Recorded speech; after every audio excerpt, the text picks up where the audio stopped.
for being part of the symposium. And like we just said, when we have Mrs. Canada in the house, she has to wear the crown. So thank you for wearing the crown. So good morning, Marcy. Thank you, Vikram. So now what's going to happen, Lorelei, is first you are going to tell us about the symposium, whatever has been happening, if you've seen anything. So let's start with that, and then about yourself, and then after, like I said, it's after that it's your show. It's whatever you, I mean, you take it wherever you want to. I come in when you want me to come in. And excellent. So what about the symposium? What have you watched? What you understand from it? What's happening? Right. Well, Oki, Danitada, Amawastich, Tanche, Namaste. Hello, everybody. It's so wonderful to be here. And yeah, I've been watching sessions where I can and catching up on them afterwards. I don't know how many of you out there saw Ken Cloak's opening address, but how wonderful. You know, I've known Ken for quite some years now, and I never cease to be inspired. I think that the thing that's been the neatest for me is actually connecting with people online. Finding out, you know, what session are they doing, and us finding each other, whether it's on LinkedIn or on Facebook. And the way, Vikram, you're creating this web of people. So some of my counterparts who work at Mediators Beyond Borders have reached out, and we've had a chance to support each other through our sessions. But I've also been making some new friends. And so that is actually Sano's most wonderful parts. The people I'm being connected to right now. Good. As long as people are watching it, I am happy, and people are connecting, I'm very happy. So anyways, all the details are available on mediatorvikram.com. I won't take time to go through all that. So Lorelei, now it's about you, about Indigenous peoples and mediation. I am there, but I'm not there. So please. Excellent. Awesome. Well, hello, everybody. If you're watching live or you're going to be watching later on, I just want to say hello to you and thank all of you for being here, and thank everybody who's made the time to make presentations. And thank you, Vikram. You just have this incredible energy and it seems boundless. So I think I have some things to learn from you. You just keep organizing these amazing symposiums with so many people. And so it's just wonderful to be part of this community. And I just want to thank you for the selfless way that you support mediation circles around the world and help us learn together in new ways. So many, many thanks. So for everybody today, yeah, we're talking about my specific topic, obviously, is Indigenous ways of knowing and mediation. That's what we're here for. But at the same time, for those of you who don't know much about me, my family's Indigenous. So I get the unique context of actually being Indigenous and finding myself in formal capacities in mediation. So I have a PowerPoint for you. I have maybe half an hour of content. We'll go through that and hopefully take some live questions if people have them. And if you're watching this recording later on, I certainly hope you reach out. I'm always excited to learn from people. I'm always excited about the nuances of mediation, what we're learning, what we're growing together, and how we're changing the field collectively. So what I'll do is I'm going to share my screen and show you some visuals to go around with some of the things I wanted to share today. Yes, and let me also tell people that on mediatorvikram.com, the schedule is there. So the details of, Lorelei's LinkedIn profile on there, please connect with her. Yes, Perfect. Thank you, Vic. Let me, there we go. Vikram, you'll be my test case. Can you see everything okay? Yes, yes. Excellent. And you'll disappear from my view. So Vikram, you just interrupt me if something happens with the screen or with my audio, okay? Yep. So we all know why we're here, which is good. If you're finding yourself in the presentation and not sure why you're here, please stay anyway. But we're having an international symposium, and it's about Indigenous peoples and mediation. For those of you who don't know me, I'm going to start with a little bit about myself, but some of the titles that I have are Cultural Mediator, a Rotary Peace Activator, a Rotary Peace Fellow, and today I'm wearing my crown for you. I'm Mrs. Canada Globe 2022. So that being said, how lovely to be here. You know, I showed up in our prep and Vikram said, "Where's your crown? You must put it on." And so what an honor for me to be online today, actually wearing my crown and my sash for you. So thank you, Vikram, for that nudge to get my crown on today. So where am I calling in from? Where am I joining you from? I'm in Calgary, Alberta, Canada. And I live not far from this medicine wheel. It's actually a sun wheel, and it's made by one of our elders, the late Andy Blackwater. And it's always a reminder to me to ground ourselves in the land we're on. So wherever you are, take a moment to think about the ancestral lands you're on. I'm currently in Treaty 7 territory, which is also homeland of the Métis Nation Region 3. And so as we look to mediation and how we connect and how we hear each other's stories, it's really important that you also think about the land you're on. And that's part of Indigenous ways of knowing, is everything is connected. So I encourage you, if you are mediating in other areas or in your own, that you really think about the lands you're on and what your connection to them means, and ask people about connections to those lands. And we're going to get into that as we look at more Indigenous ways of knowing and mediation. So I wanted to introduce everybody. This is my grandmother, Delia, and she unfortunately passed on in 1999. So we don't have the benefit of her physically joining us today, but I bet you she's here. And we're going to end the presentation with her because everything's a circle. So I never start my presentations without introducing my grandmother, because when I think about the work I do, especially in the mediation space and in cross-cultural learning, and I think about Canada's history with Indigenous peoples, my grandmother's always top of mind. She was the first generation to navigate being Métis in Canada, along with her siblings and our family. And she was also the first to start to learn about this new culture and identity as it was forming, but then also told that she couldn't practice it.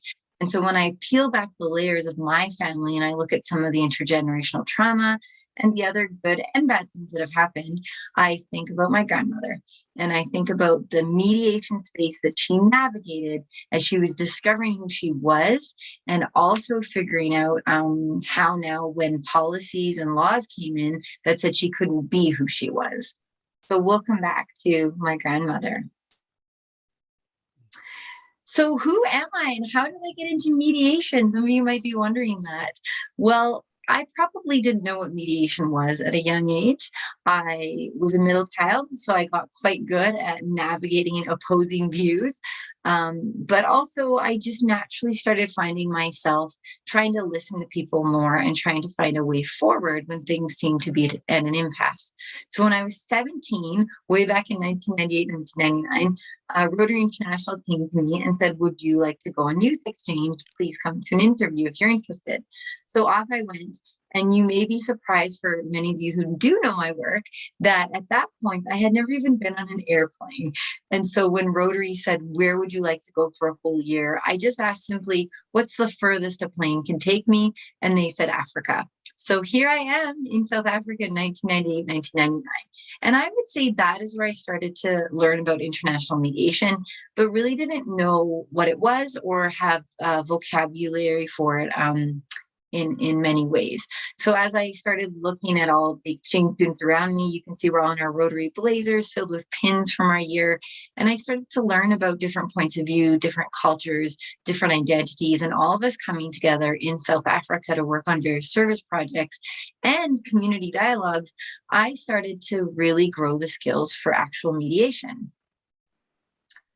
What that led to with Rotary is by 2019, so 20 years after that experience, I finally got to become a Rotary Peace Fellow. It was a longing of mine for a long time, and I really wanted to learn more practical skills of peace and conflict resolution applied in an international environment. So here I am in Thailand at the Chulalongkorn University, and that's my class. Those are my classmates that I got to learn alongside with. And so my formal training with Rotary in terms of mediation has continued. And this is one of my current roles as a Rotary positive peace activator. And so when Ken Cloak was talking about, going out in his opening address and actually doing the work and having people placed in all the places, Rotary International has partnered with the International Institute for Economics and Peace and actually started to get some of the skills around positive peace more into community-based organizations. And so this is our initial cohort, and there's now cohorts around the world who are doing peace activation together and building a community. And some of them are part of the symposium as well. So I can't see all of you, but if you're in the chat or you're watching this later, I was thinking about, what does mediation look like and what did I used to think? So I used to think a sterile room, we would be going off to have conversations and then we'd come together and it would be very sort of removed and not filled with the things that I actually do in mediation and community. And so I was quite relieved at some point in my life when I started getting into mediation that tables like this are mediation tables. And a lot of times there is no table. And so for many of you who are practitioners and actually out in the field, you'll recognize some of these settings because the real dialogue of community happens in community, right? And so this is a recent work that we were doing in British Columbia in the north. And this is a mediation table. And in this case, there's actually a table, but this is where our discussion was held. Here's another mediation space that I've been in. This is in the Philippines, and it involves food. So how many of you out there have been in mediation where you have a meal first, you get to know each other first, you bond, and then you start to get into dialogue because trust has been built? Well, this is part of the peace process happening in Mindanao in the Philippines, and the group that's hosting this is Peace 911 with the great Irene Santiago. And here we are sharing meals and talking about peace processes and actually mediation. Here's another mediation space that I've spent a lot of time in. How many of you have actually went out to the land, spent time together, and actually engaged in important community dialogue and mediation together on the land? There's no tables. What we actually did is we spent the day looking at plans and talking about what they could do and what we've missed out on and knowledge we need to know, and spent the whole day feasting by a fire and on the land, and managed to get through some really tough community conversations. And how many of you have been part of these types of peace processes where it's very formalized and maybe there's militia involved and maybe we're are very formalized and sort of what feels like maybe a more official setting? This can also be mediation. And so this is another project that I had the chance to work on alongside the Peace 911 group, also in the Philippines. And here are some of the community spaces that I get to do mediation in. There's so many more. I just wanted to include a few highlights. But sometimes we think mediation is this boardroom where we all show up. This is especially in the Western world, so I'd be speaking from that lens right now. But as I've done more and more community mediation practices, here's some of the places that I get to work in. So, there's a longhouse there on the top left corner. There's an actual building there in the middle that we've done lots of community mediation in Africa. There's a Métis cabin, that white cabin you see here in Calgary, Alberta, where we've had lots of important dialogues and mediation. There you also see a sweat lodge where a lot of our important work actually happens. And then down below, that's an image from Thailand where there's a village we were working in doing mediation. And of course, many of you recognize a teepee. So a lot of our important stuff happens there. And so it's not all the formal places we imagine, but the most critical work happens in community, in buildings that reflect community, if we are in a building. So what I want to focus on today, because there's so many things we could talk about when we talk about Indigenous ways of knowing and mediation. Some of it I take for granted because I'm Indigenous and it's just the way I think. And that's not to say that all Indigenous people think the same. There's just worldviews that are very common. So I want to show you some of them that I relate to, but everybody sees things differently. And even within my own group, who's Métis, we don't always see things the same way. So it's really important that we think about Indigenous ways of knowing, and it's not a way, and it's not certainly the same globally, and it's not certainly the same contextually in each country. So one thing that's really important to really think about is thinking about the way we see the world. So when I think about how Indigenous peoples that I know do mediation, it's not separate. So it's seen as a part of a bigger picture. So when we start to listen to others, we get to learn and understand. And you can see from some of my community images, sometimes it's a whole day on the land so we can learn to understand and really get into people's perspectives. And that's seen as a gift. And that can take time. And so it's not always that get to A to B into a solution, because if the real interest in mediation is understanding someone's point of view, then suddenly that linear formula starts to fall apart, right? So you can see in mediation processes, what I've observed sometimes is different worldviews can make people quiet. It can make them not speak, and it can also make the process really difficult if we're not understanding things like worldviews when we get into mediation. So this particular quote up on the screen is Rebecca Hears, and she was really working with some groups in the United States. And this was her learning as a person who's not Indigenous, starting to say, wow, what I've learned is that it's really important to listen to others. And that's part of a gift of mediation. And so one of the other things is we start to look at, worldviews is communication styles. So quite often when we head into mediation, we forget to think about what are the waters we are swimming in, and what kind of communication is valued. So this is also a quote from Rebecca, and it was from one of the elders she was working with. And I love it because the elder went through the entire process that they were, trying to figure out. And in the end, it had been a 10-year mediation and nobody had made progress. And they learned that later on, it was because people were talking about the beaver, and they kept saying, well, we're here to talk to you about this other issue. And after 10 years, finally someone asked, well, why is the beaver so important? And they said, because the beaver does this, this, and this. And when that population declines, there's an impact here. And that's where we're actually talking about. But until you understand the beaver, you cannot understand where we're coming from. And at that point in the dialogue, the person was nodding. And what the elder said is very wise. But the elder said, when I nod, when listening to you, that doesn't mean I'm agreeing with you. It means I understand what you are saying.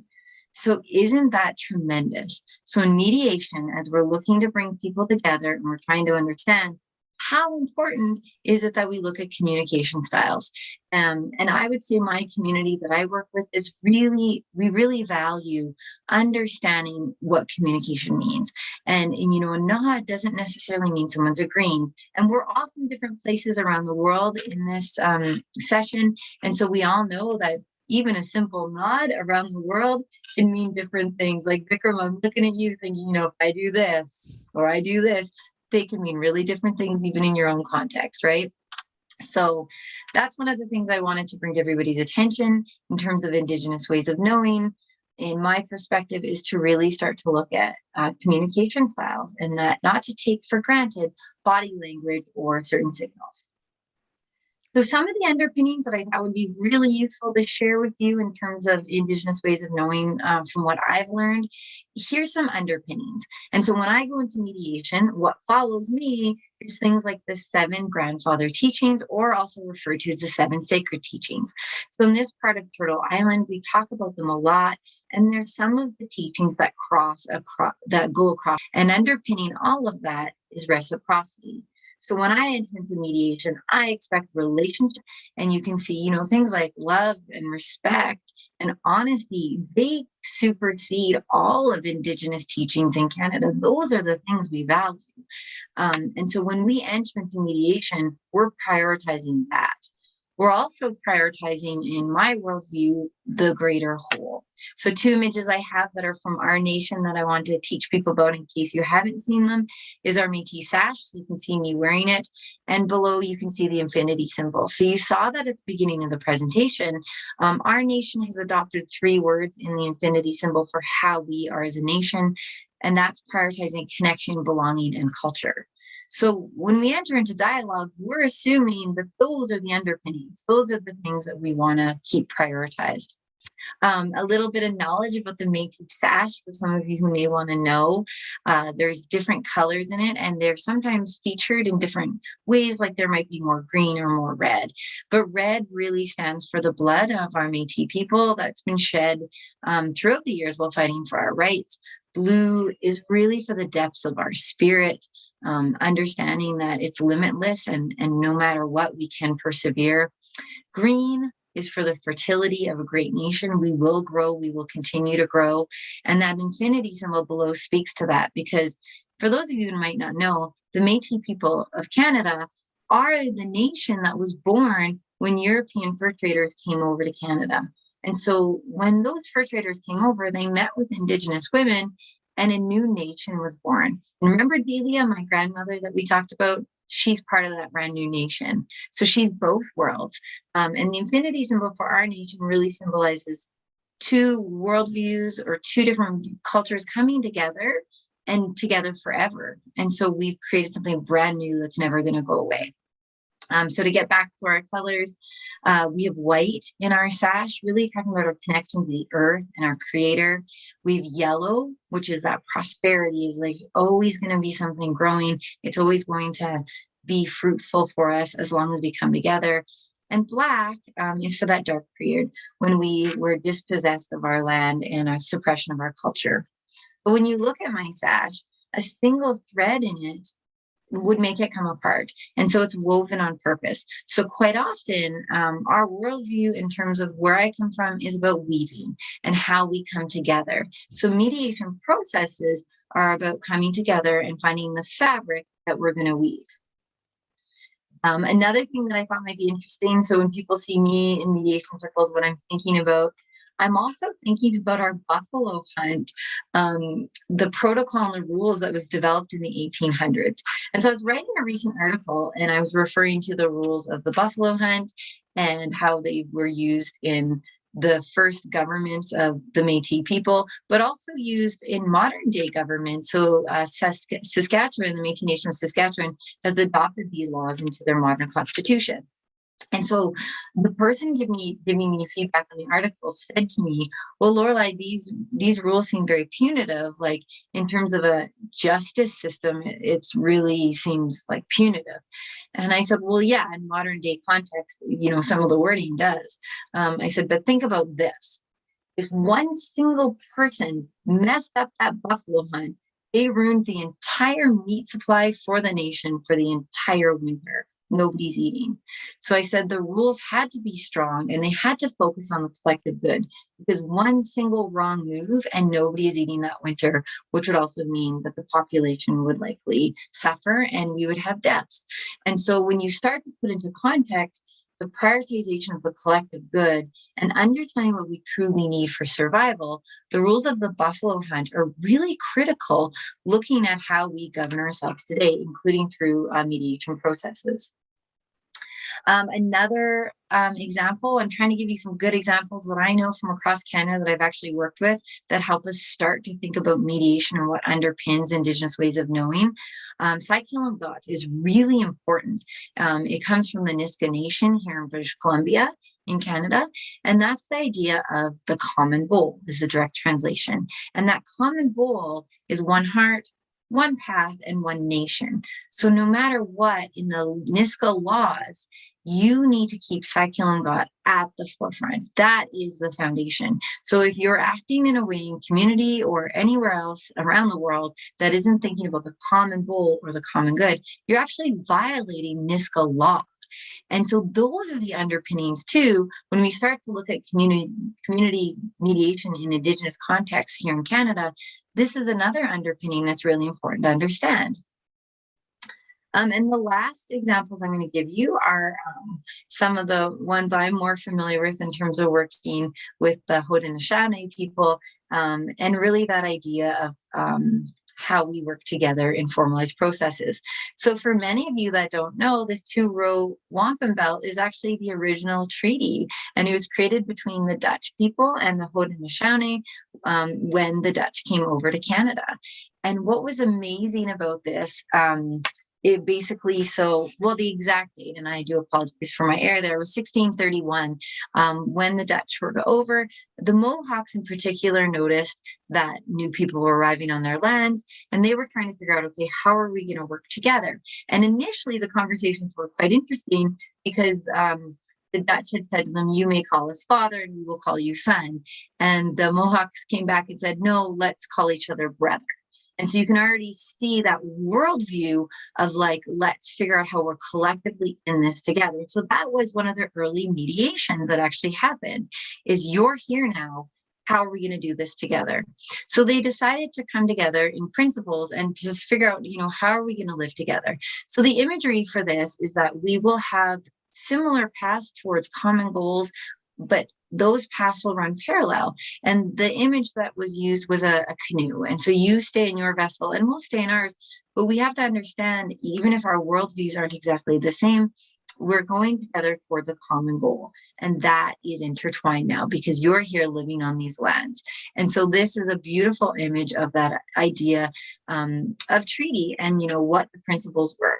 And you can see underneath, really talking about traveling in friendship. And this is a very famous quote, but it talks about as long as the grass is green, as long as the water runs, that is how long this relationship lasts. And this is how long we're going to work together in this way. So something that was really interesting is the Haudenosaunee, they recorded it with these shells, and basically this is the depiction they had. And the Dutch came with three silver chains, and the silver chains became known as the covenant. And that was used on purpose because silver has to be polished. And so if you're going to continue to be in relationship, you have to continue to work at that. And so when we look at mediation around the world culturally, this is an important underpinning to consider. And mediation is not one time, that it requires ongoing relationship and ongoing commitment and ongoing polishing, much like the three chains that were used. So the Haudenosaunee Constitution has this principle embedded with it if you want to look for it, but it talks about the welfare of the whole people, having that in view, but also the coming generations, the faces beneath the surface of the ground, the unborn of the future nation. So when you're negotiating and you're thinking about, bargaining points or things like that, we really have to understand in terms of Indigenous ways of knowing that there's entire worldviews embedded into constitutions that talk about how we're going to conduct ourselves and how we're going to make our decisions. So useful image that I find when I think about Indigenous worldviews is that of the tree. When we think about healing the forest for the tree, because the entire tree needs to be well. The roots need to be well in order for the trunk to be well, and the branches and the leaves. So when we start to look at our societies we're building in our communities and the role that mediation plays, we really start to have to look at the whole. It's not a one-time event. And I love this. Many of you know Robin's work, likely Braiding Sweetgrass, has really become a popular book and really has succinctly put a lot of teachings into view, especially our connection to the earth. And she uses this quote to illustrate, the trees don't act as individuals, but as a collective. We don't know exactly how, but what we see in the power of trees is unity. And what happens to one of us happens to all of us. We can starve together or feast together. So you can see how this ties to the rules of the buffalo hunt. So if one person messes up the hunt, we all don't eat. And so in mediation processes, if we don't look to the greater whole and the impact and maybe what that looks like in a community context, we're really not going to address that larger issue that's actually happening beneath. In really simple terms, when I think about worldviews around mediation, especially in cultural context, I talked about the great Irene Santiago, who's one of the first women to ever sit on negotiating a peace agreement and also implementing it, and has been nominated for a Nobel Peace Prize for her work. This is me with her in the vest that's blue and yellow, and I could listen to her for days, but she always says, mediation, and especially in a peace building process, is simple. She always says it's about increasing connectors and decreasing dividers. So when you enter into spaces where you're asked to play a mediation role, if you think of it simply of where can I increase those connectors and decrease those dividers, it actually starts to become less complicated. And the closest I found, honestly, at this point, in terms of Western ways of thinking and mediation, I think narrative mediation starts to offer a path that does make sense for me, and where my worldviews start to be aligned with sort of a more Western way of thinking about mediation. But really, narrative mediation, and many of you are likely very familiar with it, but the focus is on the stories and how we construct those stories. And it's not really about what, if the story's accurate or not, or if it's reality, but really, what does the story do to create that reality? And it really allows us to start to look at how one story, and I love this quote, the one construct fits into a wider web of stories relating to other stories, and it could be by the same individual, and it could be by your community, and then how those stories fit together. So this is important work, I think, when we start to look at mainstream ways of mediation and some of the literature written on it. But narrative mediation, in my mind, moves me a little bit closer towards being able to embed worldviews, and particularly in my community, the importance of story. So some of the work that I wanted to highlight right now, and it's incredible work through Mediators Beyond Borders that I've been privileged to be part of. And this particular slide that I'm sharing was from a project with the Nisga'a government and Rotary District 5040. And we had a chance to actually look at peace conversations and how can we embed these types of conversations into a community context. And so what this does is it empowers people to have good conversation that's structured. It's an indirect way to address conflict, and it's a skill set that we can use at work and home. So what's interesting about this is there is a formal role for a mediator within it as well. So you can have a facilitator, you can have a reporter, and there's actually a part for a mediator if you want to have that role separate in its own sort of realm, but also embedded in a peace conversation. So what this kind of framework does in community context is it's approachable. It helps people understand we're having a conversation, and it embeds a mediation process within things that might have just been seen as dialogue with no action, or, trying to figure out what an outcome could look like. So the last little piece I want to share with you is an applied context, and then we're going to end with just talking about my role as Mrs. Canada, because many people say, well, how does that fit? So we'll talk about that very briefly at the end here. But for those of you who may be in the chat or listening later, if you know where this is, feel free to put it in the chat or let us know. But this is actually in Kamloops. So Kamloops is actually how it's said in the Indigenous language. And it's also the site of where in Canada we found the first of our 215 children. So this was not long after, this was the summer after the children were first found. This would have been like maybe July, and the children were found in May. And when I came to the site, my mother's from Kamloops, it was a lot. I didn't know how I'd feel walking into a residential school site, knowing that there's open excavation and that families were mourning actively in where those white tents are over to the left, what I would feel like. And so what I did not expect, though, was the sound of laughter and children playing soccer and community. I really thought that this would be a site that would be very very sad. And so I wasn't quite sure. And I was asking, well, why are the children playing soccer?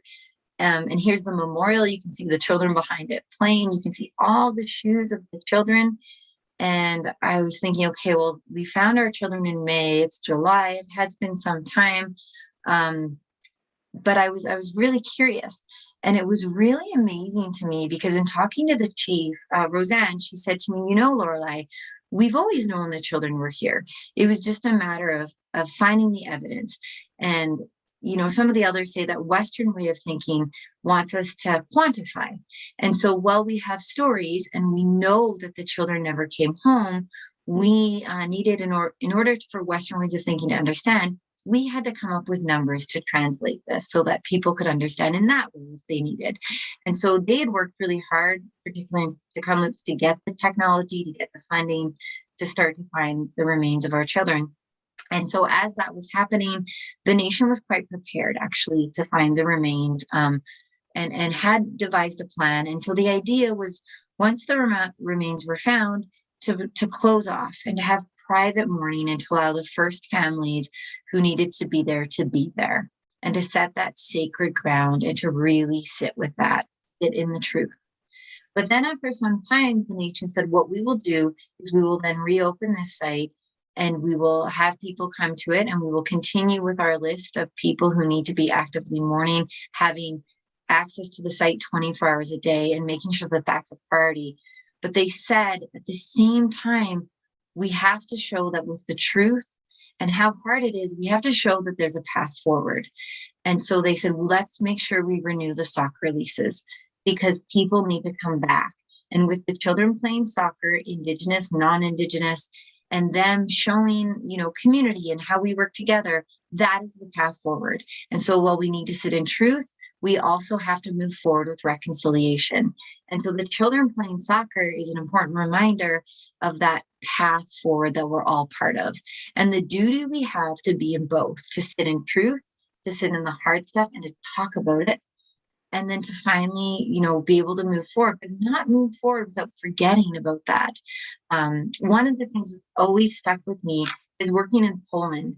When you go to Majdanek, which was the second largest concentration camp in the world, and many of you might be familiar with that, they have kept above the city the grounds of the concentration camp, and there's a sign, and it's literally translates as "so we don't forget." And people had said, let's tear down this concentration camp. It's an eyesore. You can see it from the city. It's at the top. And other people said, no, let's put a sign so that we don't forget, so that we never go back to this place. And so that's another example of really, really difficult truths that we need to sit in and move forward, but never, ever forget about. My friend Brandy Morin, she wrote this article, and it's called Canada's Crying Shame, The Fields Full of Children's Bones. There are many Canadians that never thought we would have international headlines that would read like this. And there's many Canadians who have just been waiting for this truth to be talked about. And so as we navigate this difficult history in Canada, you can imagine the mediation points that are necessary. And so when I showed you all the images of the places I work in Canada and around the world, those community conversations and those mediations right now are really centered around, these fields of children's bones that now we can start to quantify. We recently had the Pope visit with his formal apology, and in our Truth and Reconciliation report, it was called Cultural Genocide, and that's an interesting dialogue in itself. But the Pope said out loud while he was here that it was Reagan's genocide, that Canada has committed genocide. So those are really important things, that we don't hide our history and we don't try to make it easy for people, but we talk about it, and then we figure out how we want our future to look different. So this is one of the massive things that Canada has done in trying to figure out how we as a nation recognize our colonial past and its impacts, and especially the impacts of the residential school systems. For those of you that don't know, they started in Canada in the 1800s, and the last residential school closed in 1996. So apartheid ended in South Africa in 1994, and meanwhile, 2 years later, Canada finally closes its last residential school. Initially, in our Truth and Reconciliation report, it said, 6,000 children died. But as we're finding our children's remains, the Honorable Murray Sinclair, he has said, we expect, if we continue looking, that we might find 30 to 40,000 remains of children. And he said, we might likely never find all of them because records were never kept. And some of the hard parts that are hard to hear is some children were drowned in the river, whether purposely or they committed suicide, and some bodies were incinerated. And so when you start to think about that, we're never going to have that number. It's thousands and thousands of children who died. And that has required intense mediation in Canada as we look to reconcile this. But what it also requires is listening. So that idea of story and making sure that we're really hearing people, understanding how we move forward, and mediation techniques that aren't getting to an end goal, but rather figuring out how these shared stories help us understand realities and then how we work forward through that. So these pictures, I was such an honor, and this is where we're going to switch into my role as Mrs. Canada, because you might be thinking, what can a pageant do?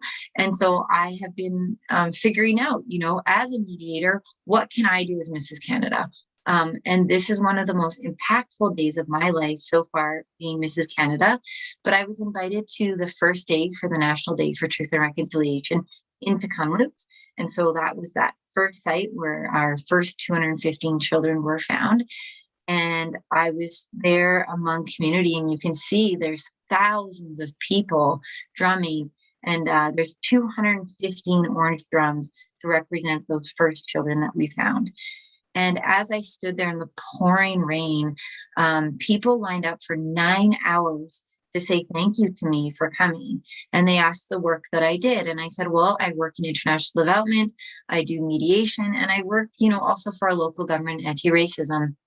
And they just said, thank you. And they said, we're really happy to see that you're Mrs. Canada, because you're not just wearing a crown, prancing around in something fancy, but you're using your crown to build awareness and to talk about real issues. And that was really meaningful to me, because I've thought often, what can one person do? And that day, the only thing I did is I chose to be there collectively in community in Kamloops, to be there for our nation as we openly mourned and moved together in new ways, thinking about our colonial history. So when you think about, should I show up? Should I be in community? You don't need a crown to do that. You can just show up and literally be there.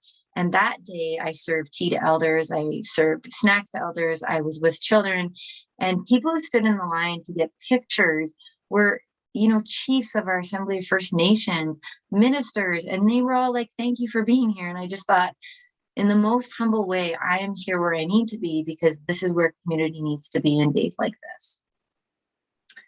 So on to be Mrs. Canada as we look to close my formal discussion here. As mentioned, I am a person of purpose, and I really wanted to come to the pageant to talk about what world peace is for real. We talk about it in a joking way with pageants quite often, but in partnership with Rotary International and the Institute for Economics and Peace, we've intentionally devised a plan to talk about the pillars of positive peace and to talk about how you can make a difference in the world and create peaceful communities through mediation. And so this is me getting crowned initially back just before 2021. So I am Mrs. Canada officially 2021. And for the first time ever, I am a second-time national title holder. And so I am Mrs. Canada 2022. And it's super exciting. This just happened in June. And so I competed very hard, and I earned myself a place in the top 10 in the world. And I've earned my place to compete in China with the other global contestants. And when they asked me, you now have earned a new title, what would you like to be? I really thought about it. And I thought, well, maybe Mrs. Turtle Island, to really show respect for ancestral lands and the original name for North America.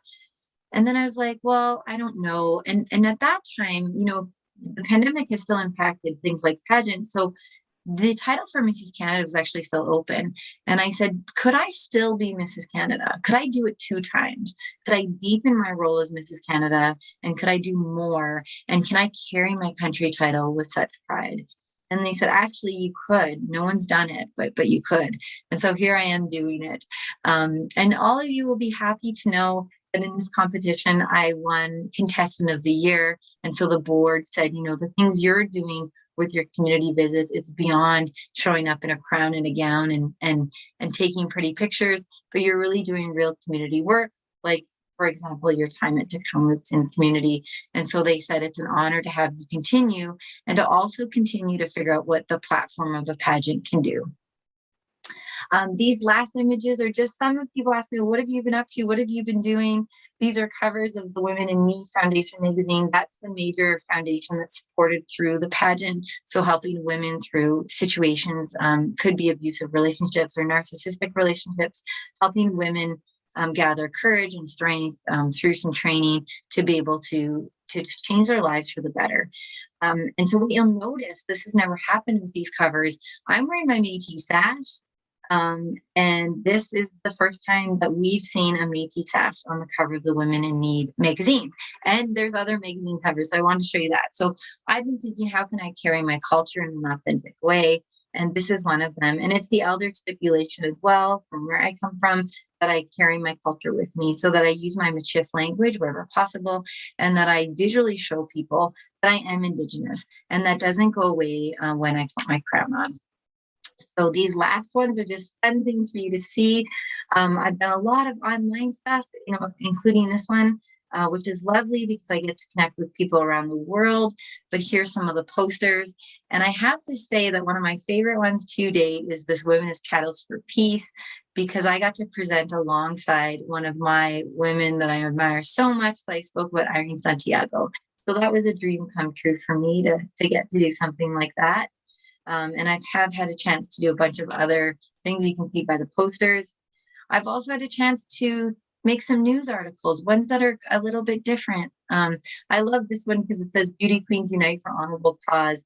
And so I was in South Africa and we did some major community work and some mediation. And we got to go out, and I got to go to the school that I went to while I was there, and just really do meaningful things in conjunction together and use our pageant platform for that. Some of the more recent things you're going to find online is a new interview I did for Wind Speaker here in Calgary, so you can catch that online. But really talking about Mrs. Canada Globe. And I love the last question, because they asked me, what would you say to the future Mrs. Canada and what should she do? And I end with be you, because whatever platform you take, you get a choice. You get to figure out how you show up. So I hope if any of you out there are in pageants or thinking of it, please carry yourself with you and know that you can bring meaningful things like Indigenous ways of knowing and mediation to your pageant platform. So here's the last of the little things. If people, oh no, I have a couple more here. I don't know, that's the last one. There's some more newspapers, articles, and showing how the Crown can be part of lots of things, including historical multicultural center developments. I was just part of a Peace Lantern Festival, but underpinning all of that is my work in mediation. So I said I'd come back and close with my grandmother, Delia. So here she is again. And when I think about her life as one of the first Métis generations in our family, and what she navigated and what she was told she couldn't do or was made illegal, and the fear she lived in. I've heard stories about her when the doorbell rang, worrying that it was the Indian agent there to take the children away. And so when I think about her, and I think about this article that was published, Mrs. Canada destined to share her Métis pride, I always pause and I think my grandmother never imagined the day that she could wear her Métis sash in public, or that it would become a symbol of our nation. And she struggled as, our language was then outlawed and our practices. I bet she never thought that she would have this granddaughter that would wear this crown and talk about being Métis and her work in mediation and have such a public role. So I give thanks to the strength of the people who came before me, including my grandmother, who navigated waters that I thankfully don't have to. But I know my role as an Indigenous Canadian and a person who does mediation is to push it forward further. And the justice that I can do is make sure that mediation includes cultural practices that I know of and have been taught. And that when I work in mediation circles, I can ask communities what they value and what's important, and where should we sit, and what makes people have their stories heard. Because those are the differences that I can make as a person of who I am. So the last image here, as we get into a question I have for all of you, is this is the Kamloops, or the Kamloops Residential School. And on the porch there, you will see 3 young children. Those are my children, and that's their cousin. And when you start to look at this picture and you think, this school, how many children died here? What were the policies? And how are we changing the future?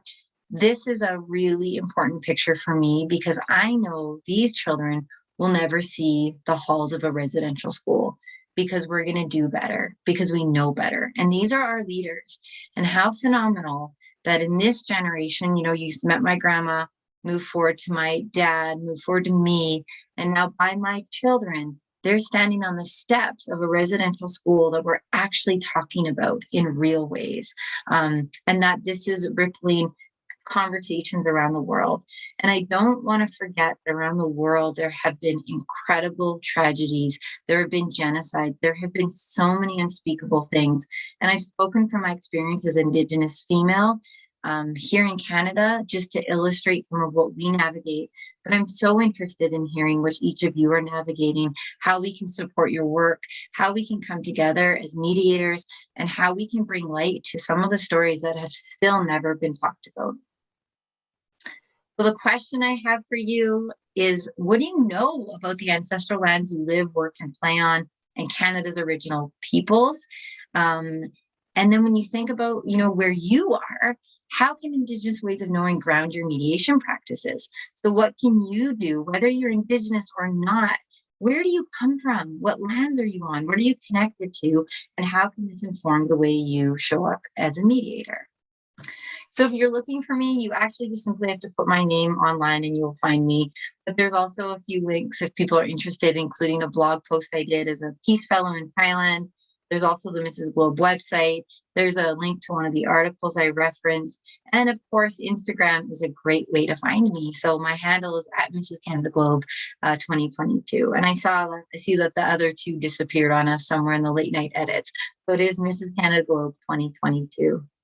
So that is the end of my formal presentation. And so I think, Vikram, I just want to say thank you again for creating this space. I want to thank all of you for listening, and whatever you have to share, I'm so open to hearing it. But that being said, I think we have some time for some questions if people want, right, Vikram? And then we go from there. Oh, thank you very much, Lorelei. Very nice presentation. You've taken us through a lot, but of course, there's lots more that you have to take us through. So we'll take that slowly. Of course, the important thing being that Rotary is not a sponsor, and Mrs. Globe is not Mrs. Globe is not a sponsor. So that is one part. But from your grandmother's perspective, you were quite young when she passed away. I mean, but how much of whatever her words of wisdom, her knowledge, how much of that got passed on at that age?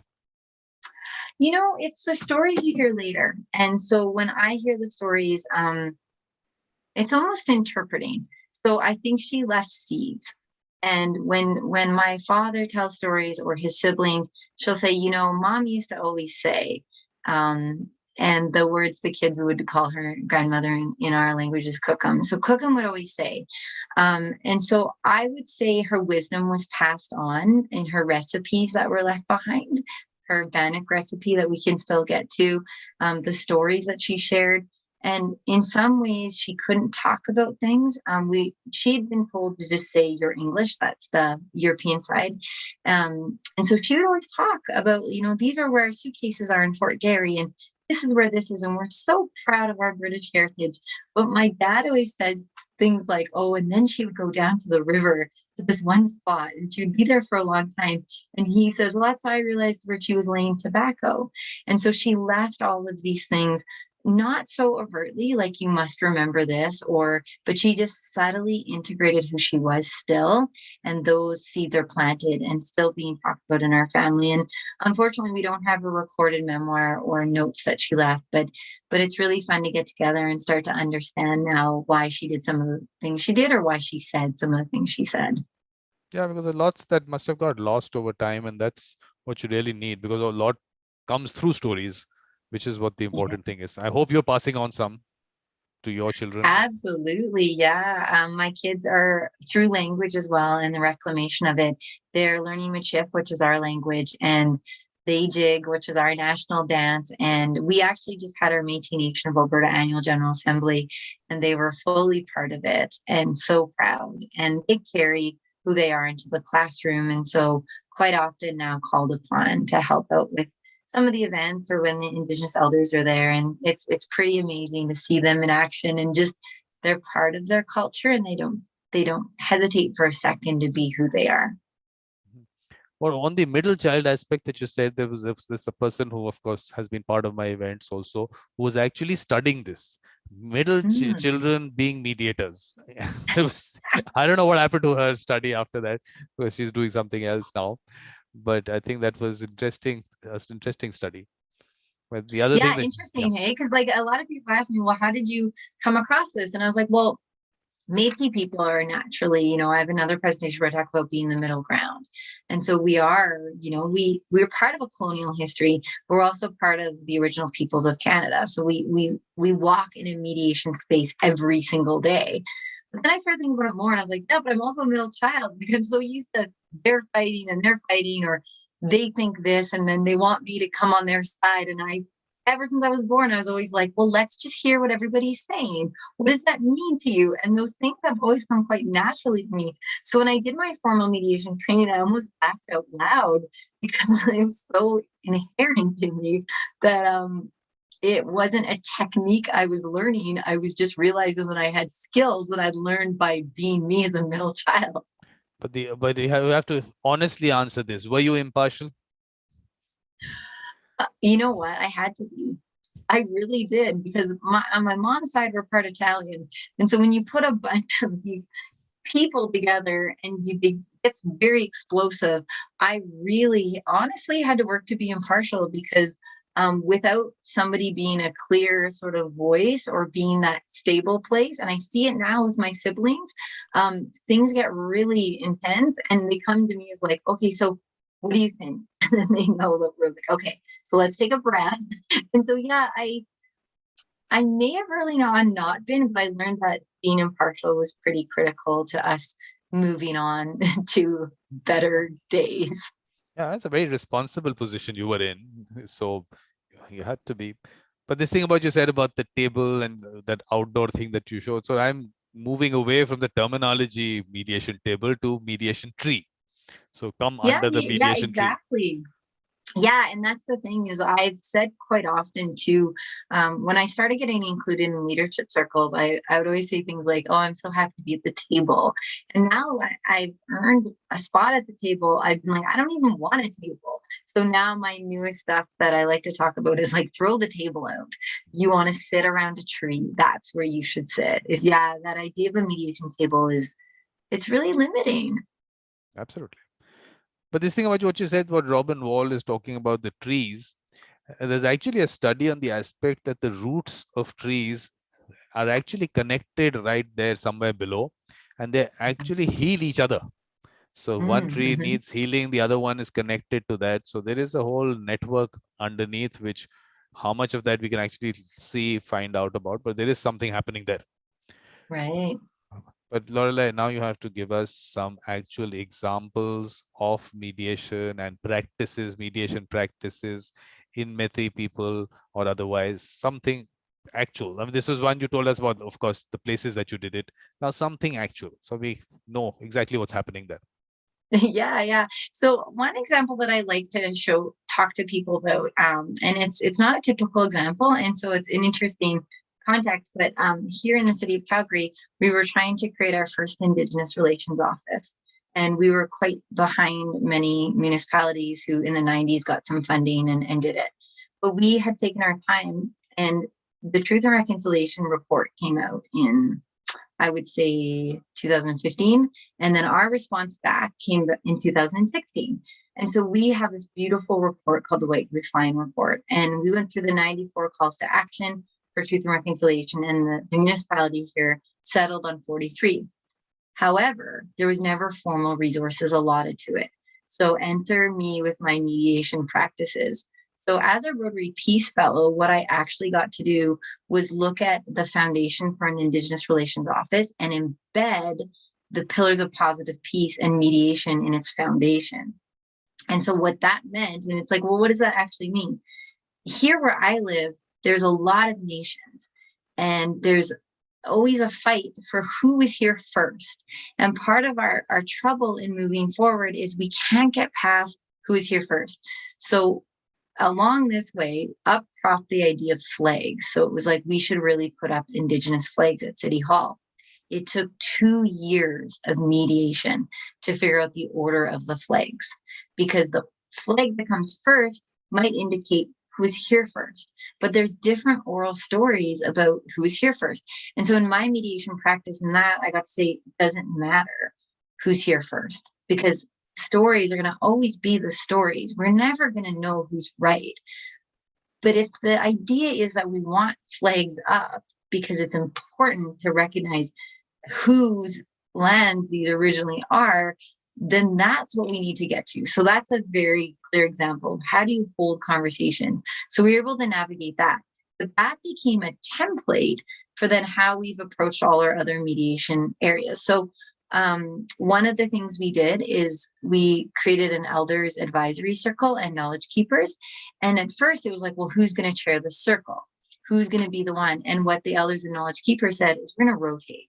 So this quarter it's going to be like Stoney Nakoda, and then next quarter it's going to be Tsuut'ina, and the next. So when the city comes to the group and they say, well, who's going to make the decision? I know you're going to talk about it and come to consensus, but who's going to be? And they said, okay, this quarter is this person.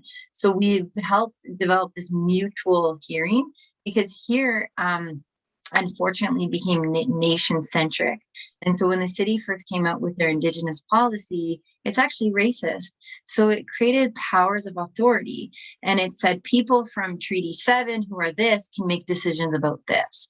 People who are Métis can make decisions about this. People who are Inuit weren't even mentioned.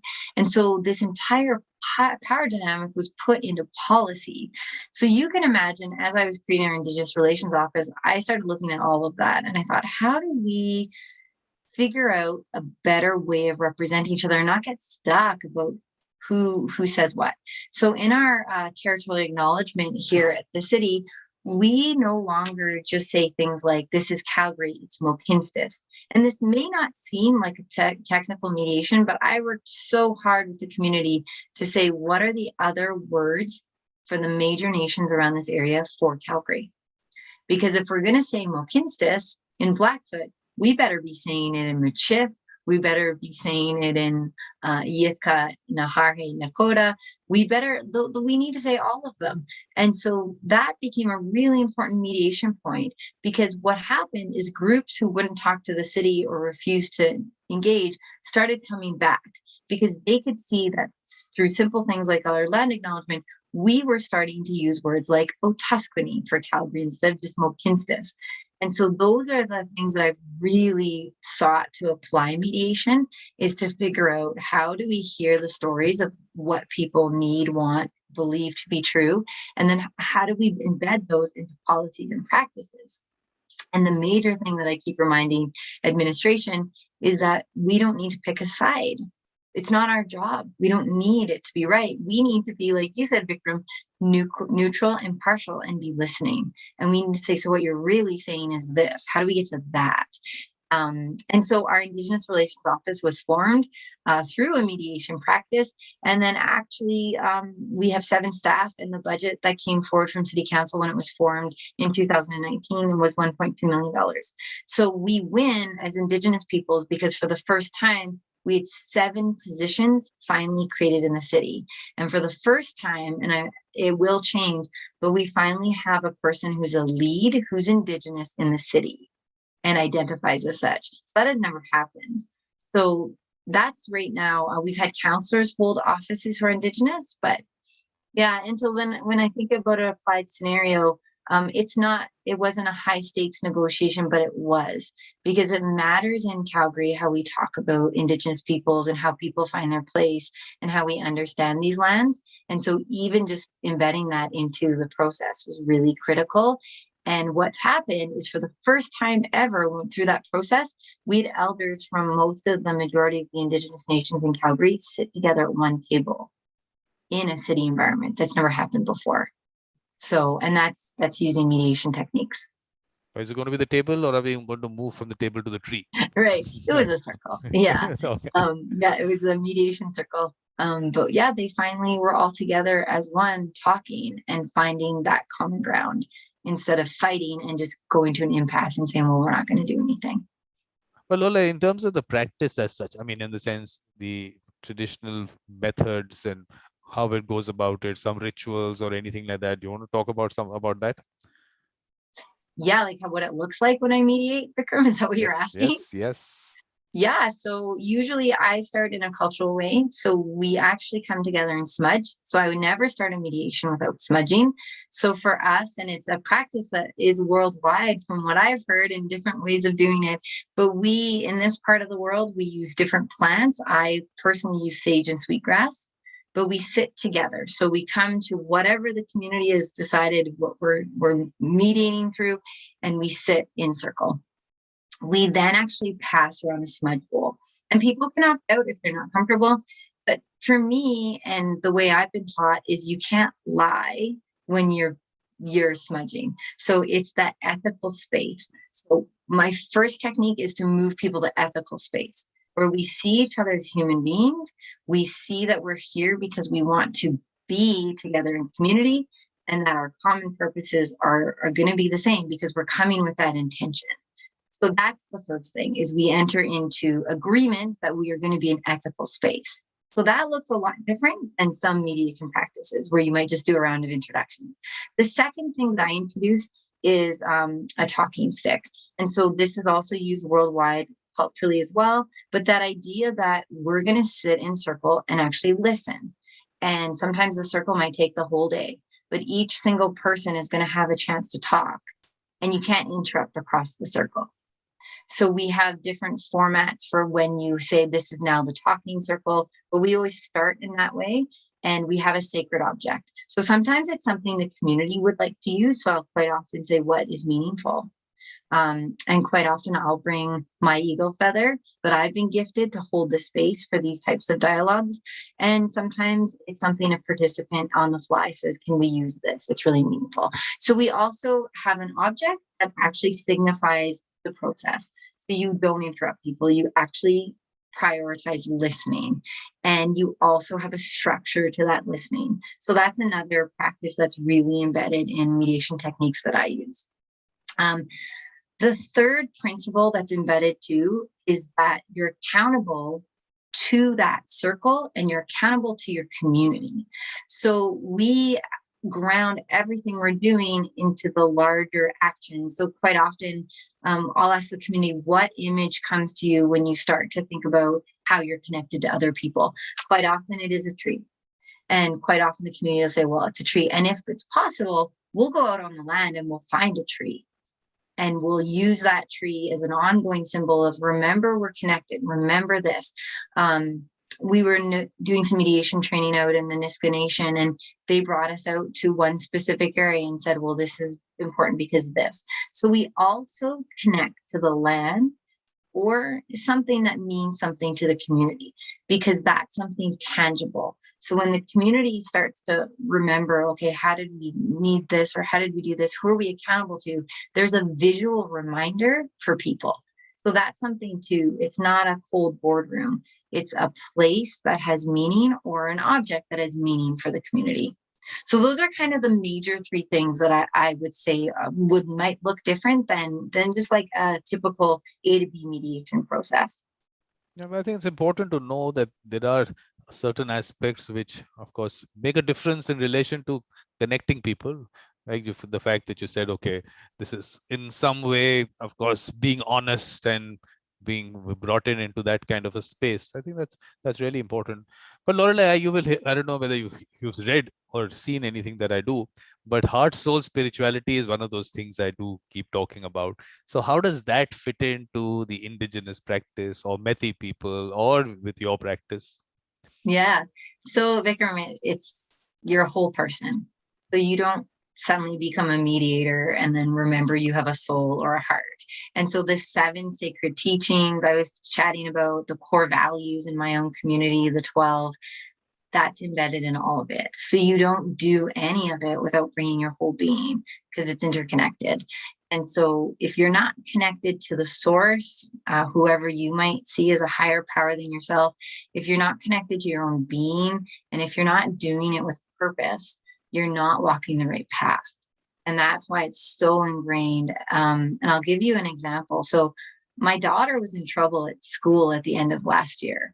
And part of it was she just was bored, and she was acting out, and she was being a mother hen and telling all the kids what to do. And so the teacher said, like, well, I'm calling you because, she's a great student. She was only in grade 2. She's so excited, but she just, she can be very like, it has to be this way. Or if she doesn't like something, she just stops paying attention.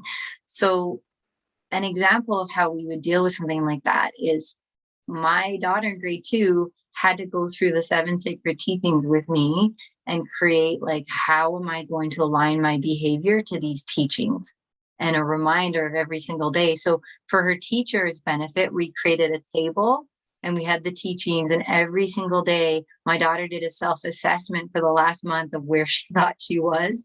And then the teacher would say, okay, yeah, you did good. What about this? Like, didn't score her, but really held her accountable. And that's an example of that accountability, you know, of heart and soul. So if you're walking in a good way, which is the way we would say it, you're accountable. And that means accountable to yourself, into your community, into the wider world. And those teachings, all of that is enshrined. So I didn't have to give my daughter trouble. I just had to remind her that she's accountable to our family, our community, and the wider world every single day in how she chooses to show up at school. And yeah, she had a pretty hard lesson in grade 2 about what that means. Yeah. I think important thing, let me also point out the fact that the lovely attitude that you have, because the first time we met and here I was busy, there's some call happening, something like that happening, and I had to put you on hold and everything. But you had good attitude there. You didn't have get offended or anything. That's really nice. I mean, that's something Oh, which I think thank you. that's what a person brings in. I think that's like, I mean, I tell you, those various aspects that you put together in that, the humility and all those things, I think those are core values or core elements of mediators themselves. So I think They those, are. so all those things are, I think, what really matter. So that's something important. So, so otherwise, in terms of any other specific example or anything that you want to give us, I really want to get to know the practice as such, that you found something interesting happening and you looked at it from the indigenous perspective, which was very different. Yeah. And I know, Vikram, I said I could stay on an hour. We're just over that hour, so I'll have to pop off after this. I got to get back to another meeting. So I apologize that we'll have to jump off. But anyway, there are so many examples, and, you know, and the nuances of talking about them. I'm thinking, you know, we could be here for hours, but one thing that I'd like to share with everybody that stands out is we were having this community mediation around doing a land acknowledgement. So it was a really hot topic. It was like, should we be doing them? What does it look like? Who should be included? And it doesn't sound, you know, like, I've worked on large scale things, you know, where you've seen the pictures of the militia, and but I find some of the most intricate, difficult things are those really granular community conversations. So the community was like, should we be doing this land acknowledgement? Should we not?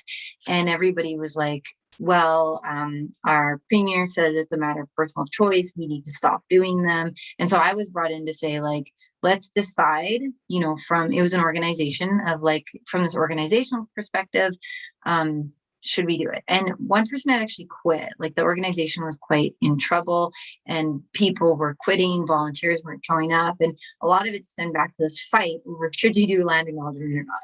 And so I was brought in to talk about, you know, our history and why land acknowledgements may be important. You don't always have to do one. Like, and so I was trying to illustrate to people that it's the intention in which you've set out.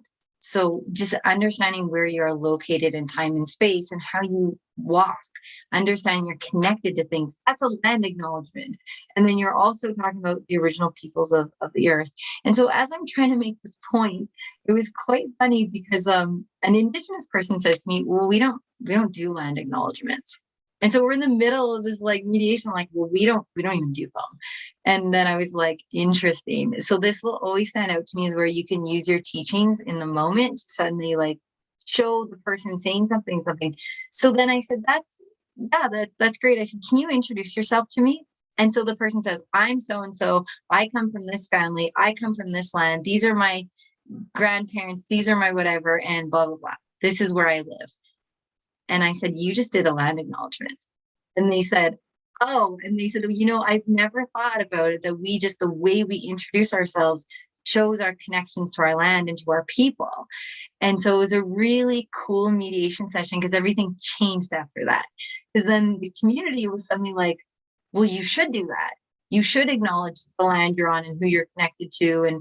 And then they saw this person who was so embedded in their being of how they introduce themselves, get to, like, suddenly realize that that's what they're doing.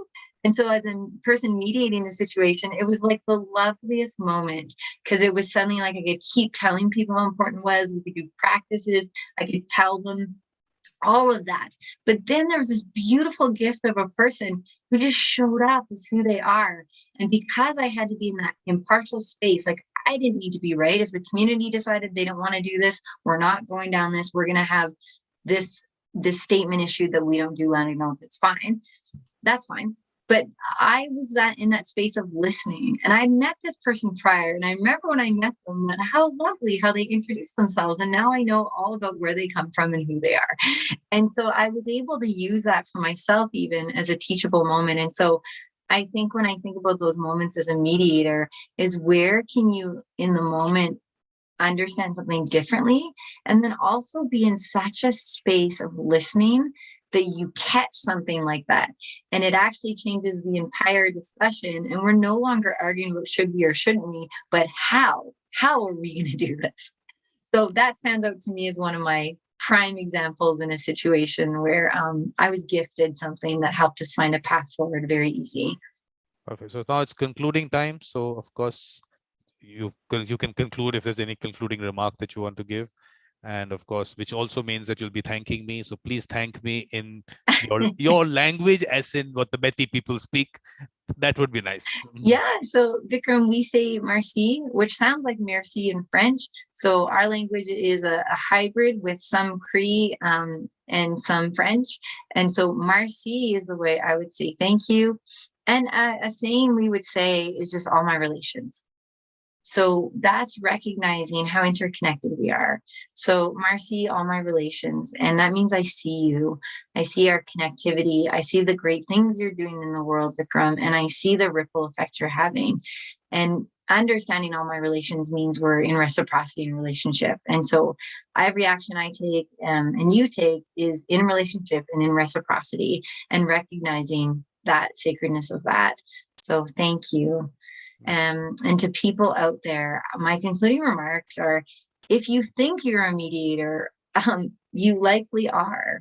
It's not, there are techniques and there are formulas and there are ways and there is lots of academic material and there's lots of applied material, but quite often you're going to find yourself in a mediation space without even realizing you're in it. And you'll do something and you'll realize I helped because I was able to listen and be impartial and actually figure out what people were seeing and what we needed to get to. So I just encourage everybody, whether you're in very formal practices or whether you don't even know if you're a mediator, is just know that everybody has a role to play. And if you don't like being the formal mediator, there's lots of things like the peace facilitated conversations where you can be a facilitator or a recorder. Just don't opt out of processes that seem sticky or difficult or like you don't have the right training. Because I can tell you, mediation has been around a long time. And I've illustrated through a lot of my teachings and examples that mediation is not new. And so it's not something you have to be highly trained for. I'd recommend reading a lot and practicing a lot and writing about it and doing the academic work. But you also need to understand that it's a practice that's existed for a very long time, and that those are the important things to remember when you're in mediation. And the last thing is bring who you are to mediation. Don't be somebody you're not. What's your uniqueness? What do you bring to a mediation circle that is different and unique and maybe adds a lot that even hasn't been written about? So thank you to all of you. I encourage you all to be together in community, learn from each other, be humble to know that you don't have the answers, and that sometimes mediation isn't always about just being right. It's actually about figuring out how we move forward together.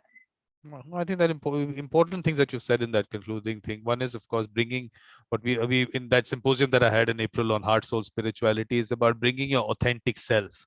Now, what is that authentic self? What all does it contain? That by itself is a whole session, which we'll speak about it separately. And the other thing about you being a mediator, for me, look, I keep telling people, you are a mediator when people want you to be a mediator.